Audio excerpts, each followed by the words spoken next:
For today's video ay gagawa tayo ng homemade pizza. Ayan na nga yung mga ingredients natin. Ham, Del Monte Quick yung easy pizza sauce, basil leaf, crust, then iwanan natin yung ham.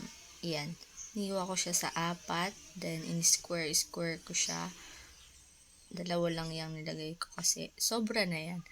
And yung susunod na ginawa ko naman ay nilagyan ko yung crust ng sauce. So, yan, Del Monte.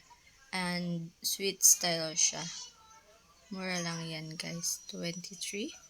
And, kinalat-kalat ko na siya. Nilagyan ko pa kasi gusto ko marami para masarap. Then, ayan. Yung cheese nilagay ko na rin. Ginit na ako siya. Then, nilagay ko na rin yung hiniwa kong ham. Diba? Ang cute niya.